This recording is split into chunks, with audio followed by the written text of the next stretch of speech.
The stale airport air hung heavy around me, thick with the murmur of distant announcements and the squeak of rolling suitcases. Outside, the Arizona sun beat down on the tarmac, but inside, a chill had settled deep in my bones. My phone lay silent in my hand, the screen reflecting my own hollow eyes back at me. 12 missed calls to my mother, each one a tiny stab of panic. They were supposed to be here. They knew I was arriving. They had promised. But here I stood, utterly and completely alone, the forgotten kid once again. If your family has ever let you down when you needed them most, hit subscribe right now. I remember when family vacations were a celebrated tradition, not a source of deep-seated trauma. Back then, before the relentless tides of favoritism and neglect truly crashed over me, they seemed almost normal. We weren't rich, not by a long shot. My dad worked tirelessly at his accounting firm, and my mom supplemented their income with her part-time job at the local library, but they always managed to scrape together enough for one big trip each summer. Disney World one year, a cross-country road trip another, and this year it was supposed to be a quick trip to visit my Aunt Carol in Sedona. I was ecstatic. I had been working my tail off all summer at the ice cream shop, saving every single penny to buy a new camera. I planned to take 1,000,000 photos of the stunning red rocks and maybe even sell them online. I knew this trip could change my life. So the day I boarded that plane, a hopeful 16-year-old girl named Aubrey, I felt like I was finally on the verge of something great. But as usual, my dreams always seemed to be just out of reach. From the moment I landed, the signs were there, subtle whispers of the storm to come. My brother, Ethan, the golden child, had just gotten his acceptance letter to his dream college, and the entire family was buzzing with excitement. My sister, Chloe, perpetually attached to her phone and the latest trends, barely acknowledged my arrival. And my mother, she was distracted, her mind clearly elsewhere, consumed by Ethan's upcoming graduation party and Chloe's endless shopping trips. Still, I brushed it off.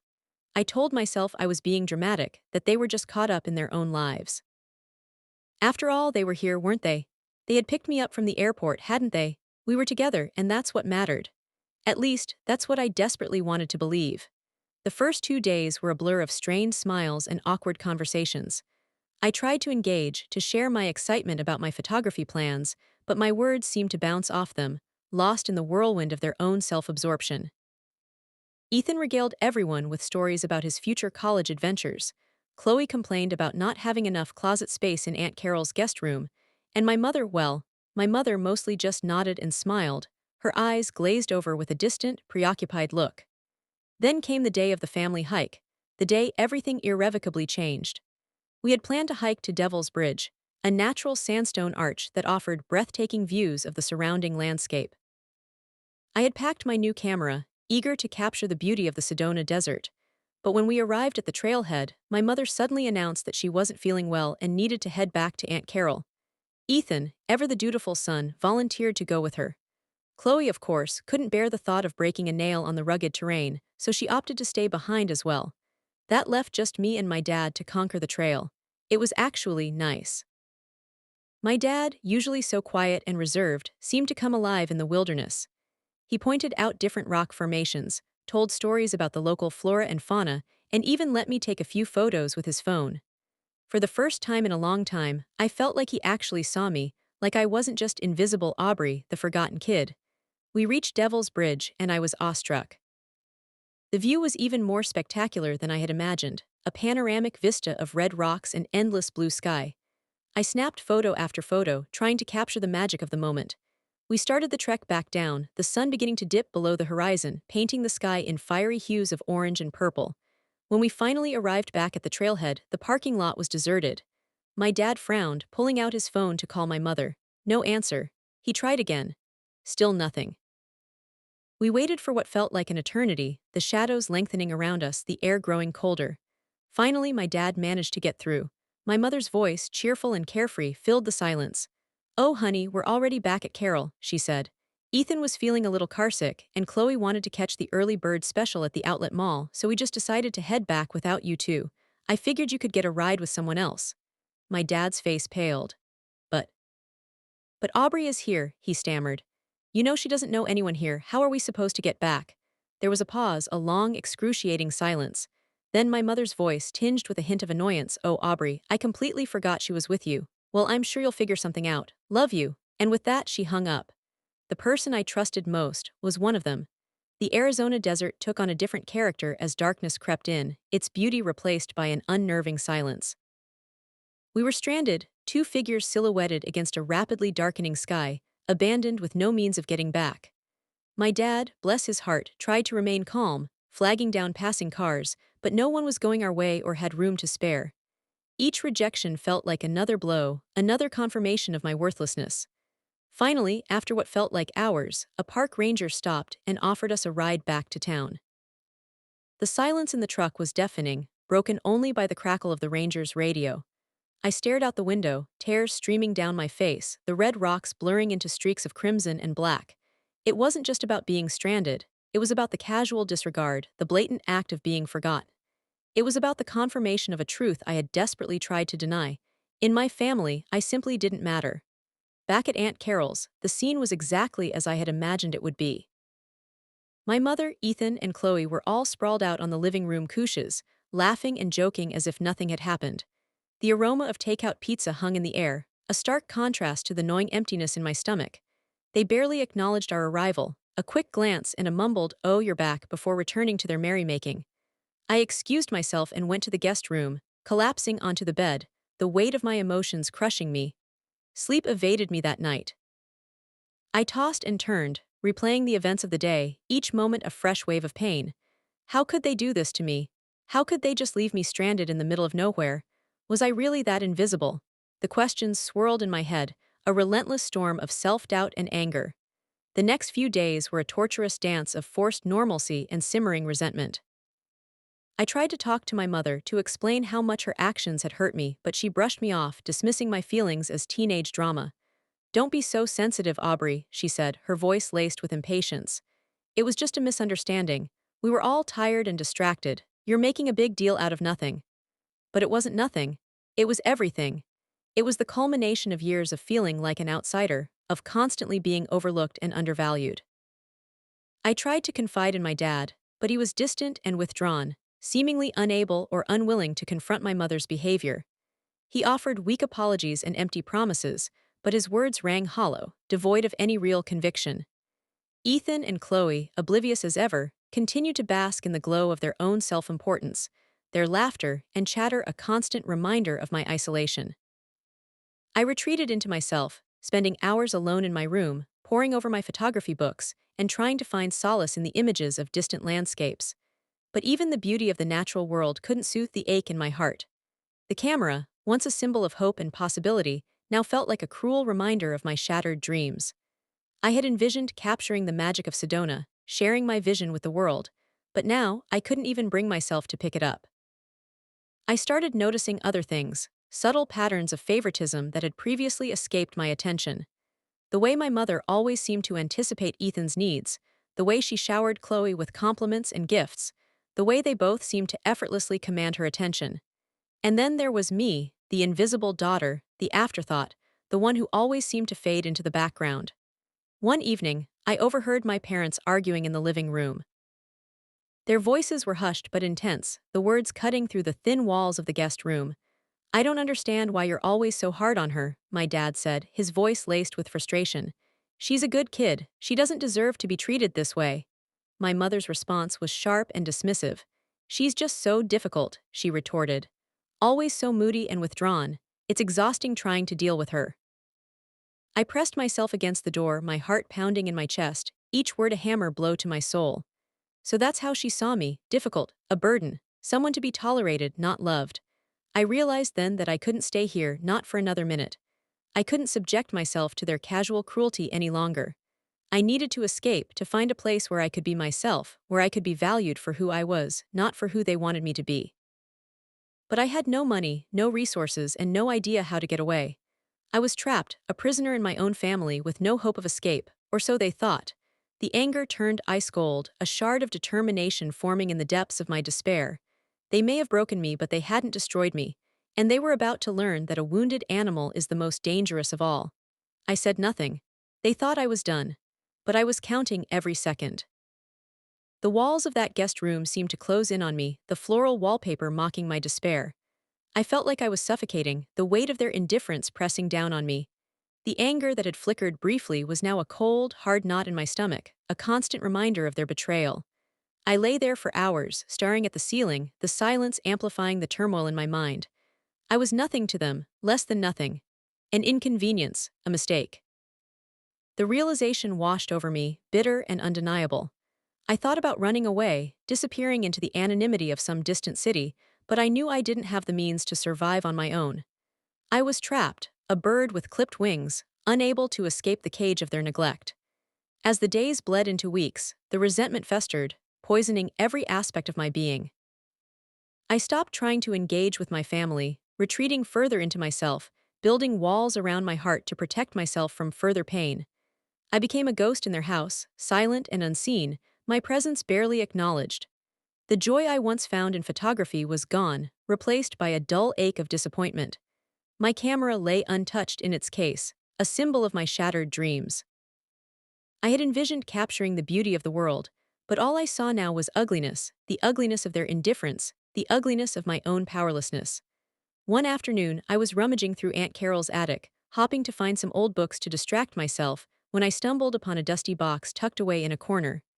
Curiosity piqued, I dragged the box out into the sunlight and opened it. Inside, I found a collection of old photographs, letters, and documents.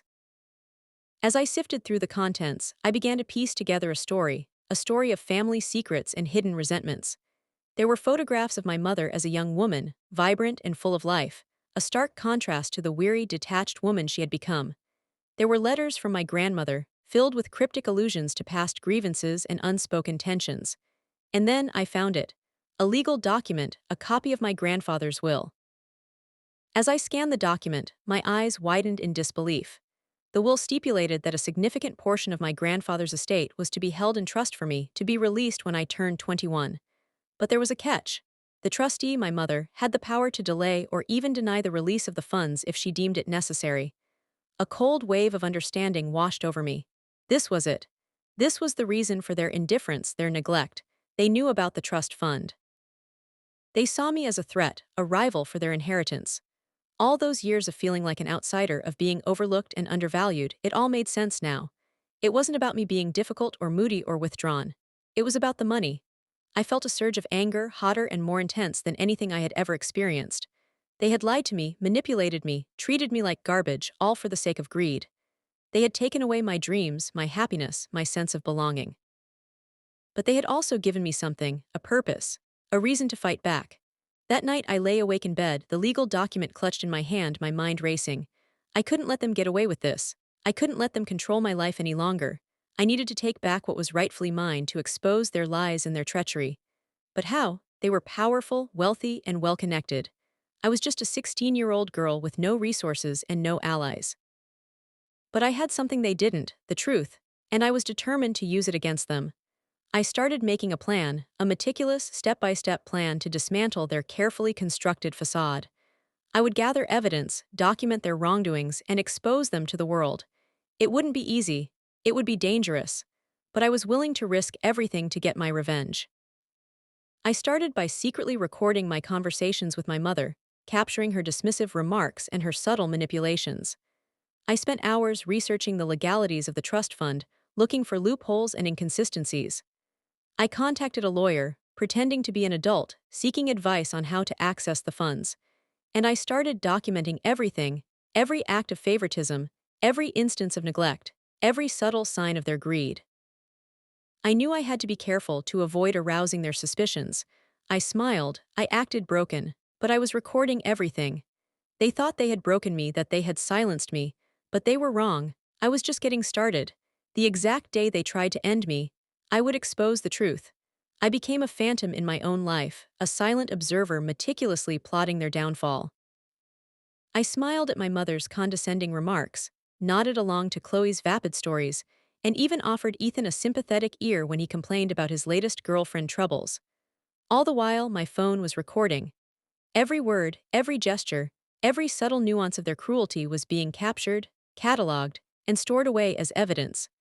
I researched state laws on recording conversations, ensuring I was within my rights to document their actions. I learned about metadata and encryption, taking steps to protect my files from prying eyes. My biggest fear was getting caught, but I knew the risk was worth it. The thought of them getting away with their deception fueled my determination. There were close calls, moments when I thought they suspected something. One afternoon, my mother walked in on me while I was reviewing the recordings. I quickly minimized the screen and pretended to be doing homework. She eyed me suspiciously but eventually shrugged it off, chalking it up to teenage angst. Another time, Ethan borrowed my laptop to watch a movie. I panicked, terrified that he would stumble upon my hidden files. I created a fake password, hoping to deter him, but I spent the entire evening on edge, waiting for the inevitable confrontation.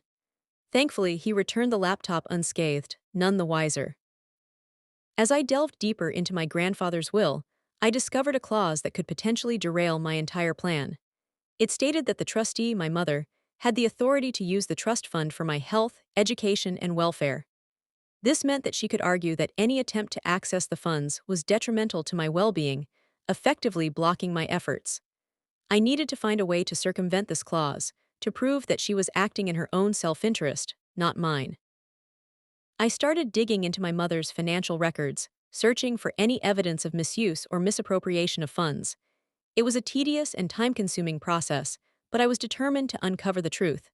I spent hours poring over bank statements, credit card bills, and tax returns, looking for any discrepancies. Finally, I found it, a series of large withdrawals from my grandfather's estate, all made within the past year. The money had been used to pay off my mother's personal debts, to finance Chloe's extravagant shopping sprees, and to fund Ethan's lavish lifestyle. I had them. I had proof that they were using the trust fund for their own personal gain, in direct violation of the will. The anticipation was almost unbearable. I felt like a coiled spring, ready to unleash all the pent-up rage and frustration that had been building inside me for years.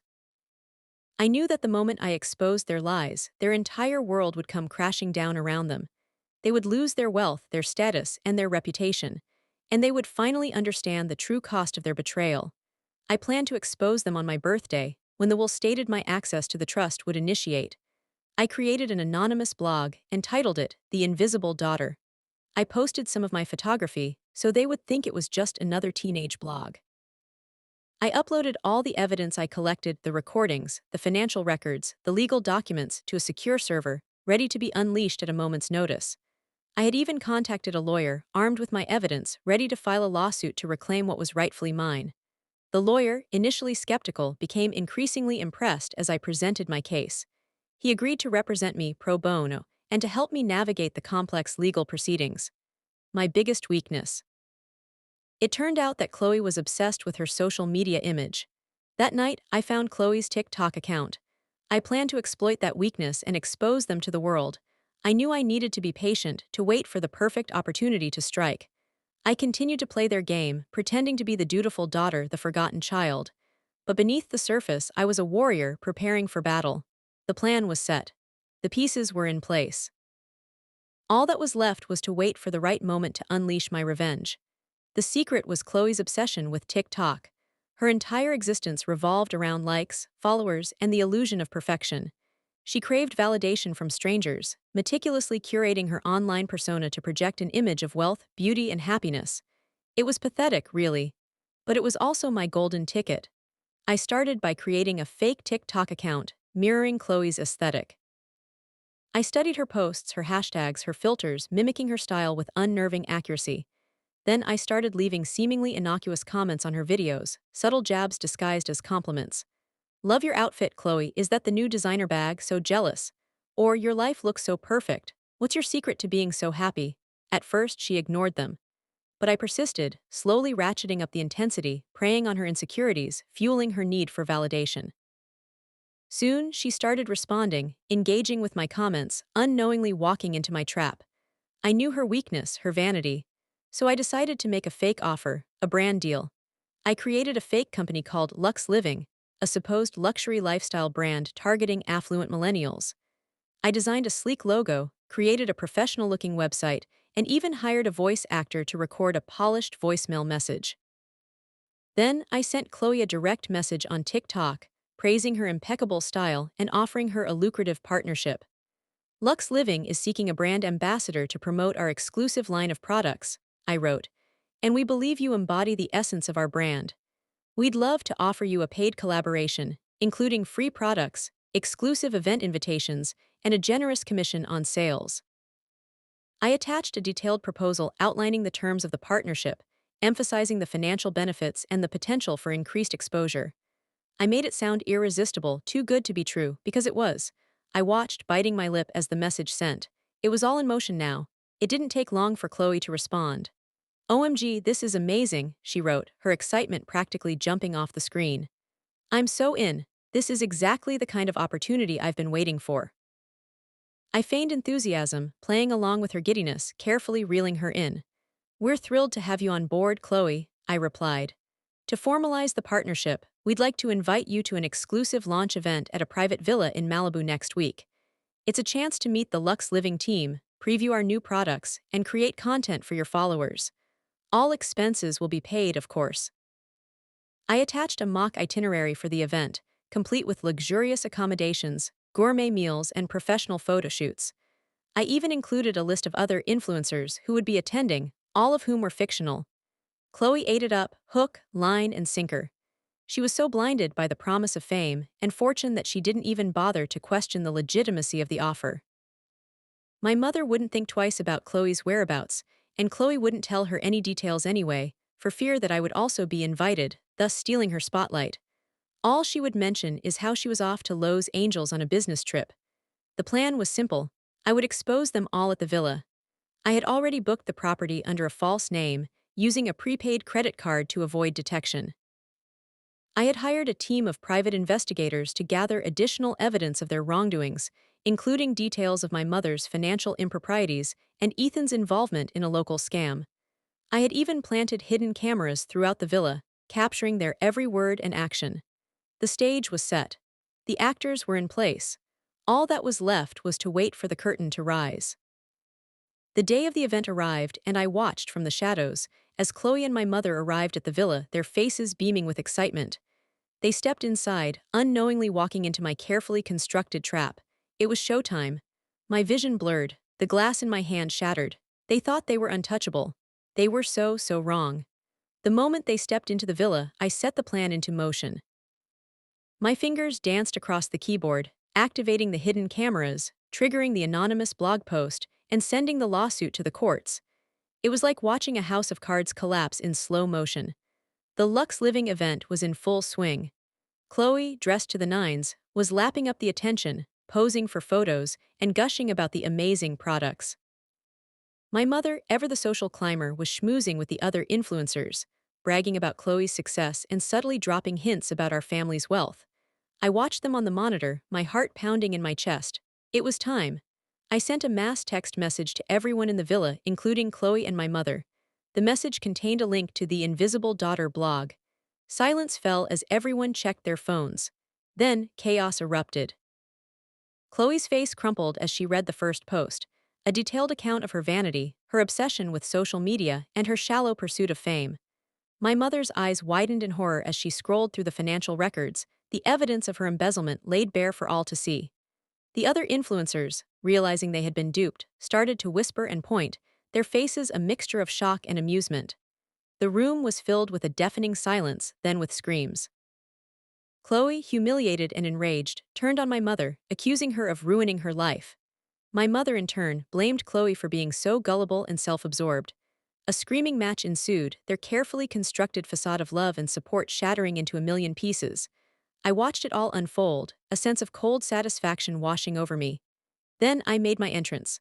I walked into the villa, my head held high, my eyes fixed on my mother and Chloe. They stared at me, their faces contorted with rage and disbelief. "Happy birthday," I said, my voice dripping with sarcasm. "Consider this my gift to you both."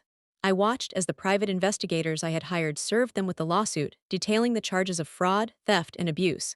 I saw the color drain from their faces as they realized the full extent of their predicament. The police arrived. They would be escorted to the local authorities to sort out the mess. The fallout was swift and brutal. Chloe's social media empire crumbled overnight. She lost her followers, her brand deals, and her reputation. She became a laughingstock, a cautionary tale of the dangers of vanity and superficiality. My mother was arrested and charged with multiple felonies. She lost her wealth, her status, and her freedom. The house of cards had collapsed, burying them both beneath its weight. Ethan, caught up in the local scam, faced legal troubles. With no trust fund and no family money, his future would be very different. They had lost everything. And as I watched them being escorted out of the villa, their faces etched with despair, I just smiled. In the days that followed, I reclaimed what was rightfully mine. I gained access to the trust fund. I started to rebuild my life. I invested in my photography. And I surrounded myself with people who loved and supported me for who I was, not for what I had. The legal battle was long and arduous, but in the end, justice prevailed. My mother was found guilty of fraud and embezzlement. She was sentenced to several years in prison. Chloe was forced to issue a public apology. She vowed to change her ways, to use her platform for good, but the damage was done. Her reputation was permanently tarnished. As for me, I emerged from the ashes, stronger and more resilient than ever before. I had faced my demons, I had fought for what was right, and I had won. The camera was out of the case now. I was capturing beauty. Revenge isn't sweet, it's necessary. Sometimes it's the only way to level the playing field, to hold people accountable for their actions, and to reclaim your own sense of self-worth. It's not about seeking pleasure in others' pain. It's about protecting yourself, about standing up for what you believe in, and about refusing to be a victim any longer. It was about survival. It was about taking control of my own destiny, and it was about finally finding peace. Would you have done the same? Let me know in the comments. Subscribe for more justice.